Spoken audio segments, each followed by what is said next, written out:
Hey everyone, I'm Carrie Pena. Thank you so much for listening on iTunes and Stitcher. And thank you for watching our live stream. You can always see our shows on Facebook at Carrie Pena, or of course on our website, inspiredmedia360.com. Hey, we have someone super cool in studio, our friend from NYC. She's back with us, Laura Day. She is a best-selling author who has spent 3 decades helping individuals and companies use their intuition, their abilities to create a profound change in their lives. Laura, thanks for being here. Thank you for having me. I loved interviewing you the last time when you came into my studio, about 6 months ago? Yeah, it was a while. And, you know, the things that you talked to me about, just what is intuition and how do you use it? So after that, I talked to so many people, and I found people are really intrigued by this subject.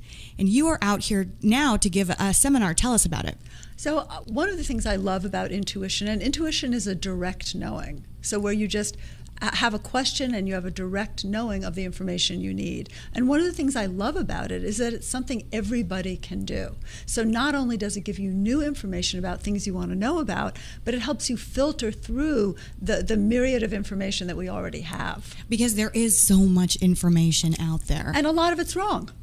I was reading your website, and you're a very cool, humble person, but you have helped a lot of celebrities and a lot of business leaders. I read some quotes on your website. Brad Pitt says, I believe in the gut and I believe in Laura Day. And actress Sophia Bush says, we get gut feelings, and those sort of thought bubbles pop up into our heads for a reason. I'm sure we could all have saved ourselves one awkward moment or another if we just trusted our gut. So I want to start by sort of identifying what intuition is. Is it a gut feeling? It's not really. Usually our gut feel, men love the word gut. They hate the word intuition because it's such a female word.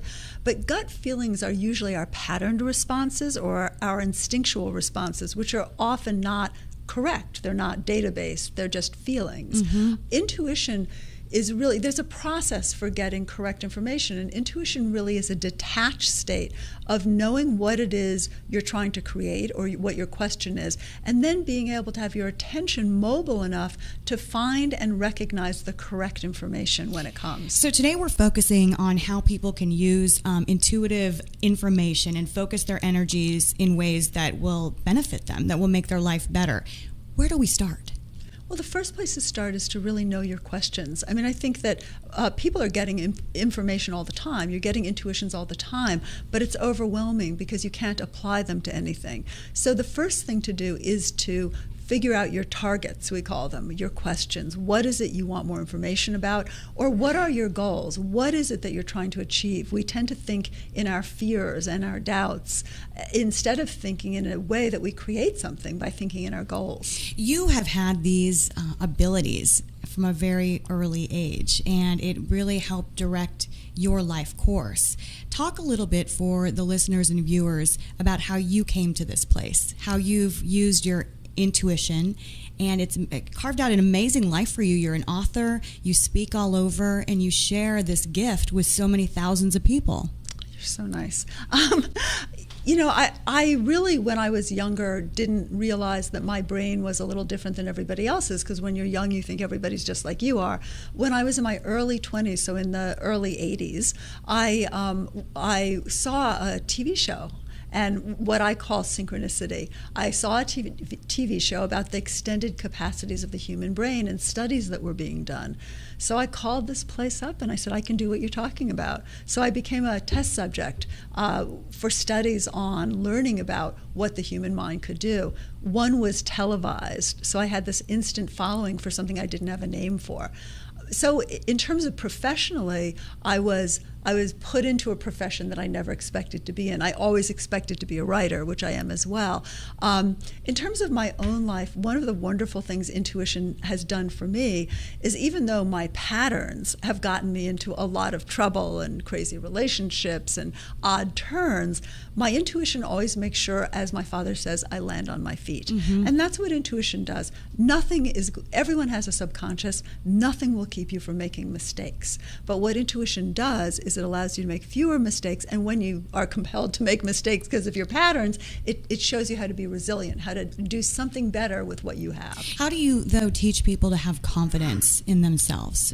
If we have that intuitive power, which I'm sure that we all do, it's just learning how to harness it the right way. It's not just harnessing it. Yes, absolutely, to harness it by being aware of it, yeah, but also how to apply it. You know, there's a reason that the archetype of a psychic is, you know, someone in purple in a fifth floor walk up with cat pee smell and eating Oreo cookies for their life. I mean, there's a reason. That kind of porosity that can create amazing success can also create incredible dysfunction. So what's important, and what I teach people, is how do you recognize information, how do you apply it, and how do you act on it in a productive way. So let's go through some of those things. How, if you were advising me, or if I came to the course tomorrow, which I wish I could because I love you, you're such a great speaker, how would I recognize something, a piece of information that I should be acting on? Well, the first thing I do in a group, and it's what I love in a group, is people come with their questions, because we all are so full of questions. We should be full of goals, yeah, but we are full of questions. So I have people work on each other's question, often without knowing what the question is. So they're giving information, they have no idea what they're talking about, so the mind can't reason. Yeah. And then afterward, the question is revealed, and they say, oh my gosh, how did I know that? Because I think it's very important. You know, a lot of people go to psychics and counselors, and they take other people's advice. It's really important, I think, to have the first-hand experience of your own inner knowing and your own ability to get information giving you the right answer, even when you had no idea what you were talking about. Once you can see you can do it, you then organically apply it to everything you do. The other thing I do is I help people identify what their patterns and reaction styles are, because a lot of the time what you're thinking is intuition or even intelligence is just belief. And belief is a great thing, but belief is not something to make your decisions based on. Right. You need to make your decisions based on tools and facts. So I help people figure out, this is the way I react, so I know it's not intuitive, and this other thing is intuitive. I'd imagine that with people suffering from anxiety, and as you indicated, there are so many people who have just anxiety that overwhelms their lives now. If we can better tap into that intuitive power, and so we're not always searching for answers and feeling like we're spinning, I'd imagine that can really help people who suffer from anxiety. It can, but I also think it's very important. You know, we live in such a throw out the baby with the bathwater culture, and so one of the things that I do is help people use their intuition to see ahead, so they can prepare in the moment for what's coming and create a better future, but also to use their intuition to be more present in the moment. Because I see a lot of people every year, you know, thousands of people, and people are so far ahead in their lives, or they're stuck behind in something that happened. But what they're missing is the moment, and everything in life is in the moment. Your power is in the moment. So that's the other aspect, especially with anxiety, is, yeah, you know, a million things could happen. Life is hard, and much of it is unpredictable. However, in this moment, I can make sure my future is better. Not only that, but I can enjoy my food. I can just have a nice dinner and yes, be there and be just there. talk and hang out. Talk to people about some of the ways that you've used intuition, and you've actually made headlines with some of these stories. When you predicted some of the stock crash, talk a little bit about that. Well, you know, I only make public predictions by mistake. So I mistakenly made that prediction public, because usually I just make them for clients or in workshops I'm always reading. But I've predicted some major events. One was the big crash, the big stock market crash, and done it accidentally publicly, which have gotten a lot of notoriety. But I actually think the more useful things that I've done and that other people have done, and the more useful things I've done for companies, are those small incremental movements that aren't so dramatic, like sell all your stocks right now, but those little incremental movements that make dramatic change. I mean, if you think that a 0.5 degree of climate change can cause cataclysmic climatic events, it is really important to realize that your tiny changes can actually completely renovate your life. And it's so important to value those tiny changes. One other thing that I really want to say that's so important to me is, people think that there's a magic bullet. Intuition's not a magic bullet. Life, everyone's so into spirituality. We come from spirit. Even science is now saying we are a unified field. So we come from that unified field. Being a human being is a really hard job. It's a hard job. It's not easy for anyone. As you mentioned, I work with all these rich and famous people who you would think, wow, their lives are easy. Life is hard. And we really need to, A, strengthen our communities, B, support our weakest members, C, engage our intuition to finding communal solutions, a good for everybody solutions. And that's what intuitive training allows you to do. And it also allows you to give something to the people around you without having to know anything. Doing something with greater meaning.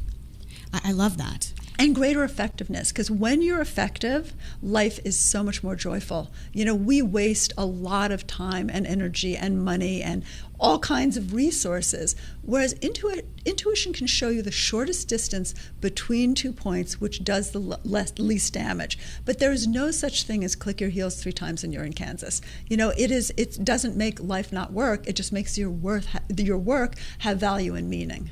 What are some of the questions that you get asked the most often? What's going to happen to my marriage? When is the market going to crash? Do you answer those questions?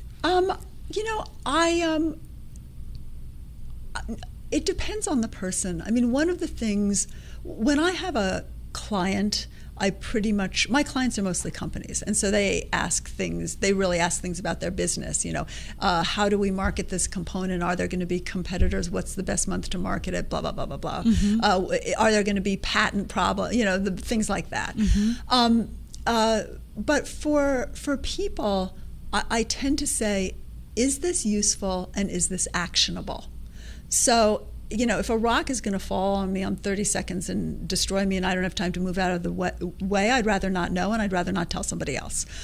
If there is something somebody can do, if it's an actionable issue, then if I feel that it's useful, I will say something. Is it something that you feel very strongly when these questions are asked to you?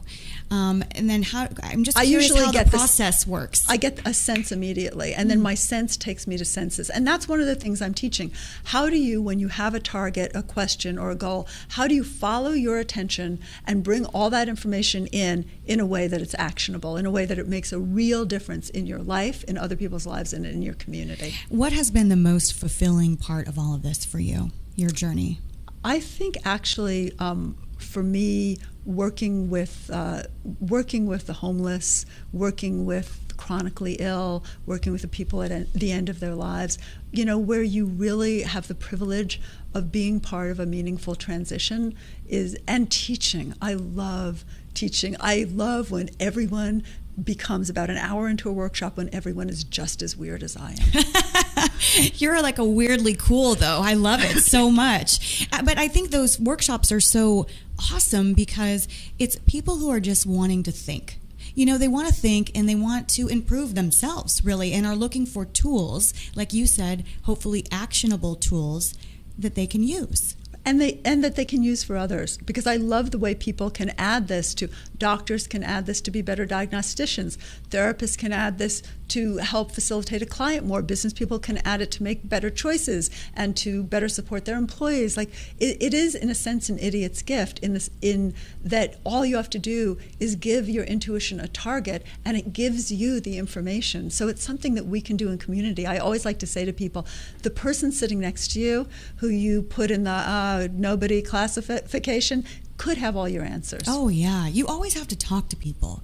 Everyone has a story. That's why I became a journalist. I love to know people's stories, and I've learned so much talking to a variety of people. Laura, for you, what do you want to leave people with? I mean, what kind of call to action for people who are listening to your interview or watching it today, who don't have the opportunity to see you in person? What do you want them to try to do that could help improve their life? I want them to feel empowered. I want them, in a sense, to ask fewer questions and to be more in the moment and take better actions, and also to give what they have to give. You know, often we don't speak up. We don't think what we have to say is important. We don't offer a hand when it's easy to, when we can. And I think if you look at everything that's going on in the world today, we need to share what we have in communities. People are very hard on themselves. Intuition is something that not only can help guide your life, but you can easily guide others. One thing I want to say about you that I find really interesting is that we have a society right now where there's a lot of noise and everyone wants to talk. And I think a lot of times we miss out on the listening. And I noticed this when I first met you. You listen intensely. My husband would so disagree with that statement. Maybe you don't listen to your husband. It seems that you're really listening, and so you're digesting what people are talking to you about rather than it just being out here. You know what's really funny is actually, and my husband always teases me about this, I hear people talking, my mind is always traveling into their lives, which is why I always come out with a non sequitur. Yeah. Like, does your foot hurt? You know, always come out. I'm actually an awful listener, because intuition is all about just, you have your target here, this is what I perceive. Yeah. Let me talk, chat. And actually, your dear friend tried to teach me to speak in sound bites. Yeah. Because I can just go on. Someone says, where did this shoe come from? I can go on for 7 hours without breathing, because I'm a New Yorker. So for people who are in the Phoenix area, you are going to be where tomorrow? I'm going to be at Storm Wisdom. It is a training from 10 to 5. And I'm really looking forward to having people experience their own intuitive/psychic skills. And then people who want to learn more about you can find you on your site. Yes, lauraday.com. Laura, it's so great to see you. And hopefully I'm going to be seeing you in New York City in March. Oh, we can't wait. Girl yes. time. Your husband's okay if we crash your pad? Totally. All right. I'm there. Love it. I'm there. Thanks, Laura. Thank you. And thanks for listening and watching, everyone. We always appreciate having you with us. I'm Carrie Pena. Today's show produced and engineered by Shannon Hernandez, brought to you by Inspired Media 360. Until next time, stay inspired.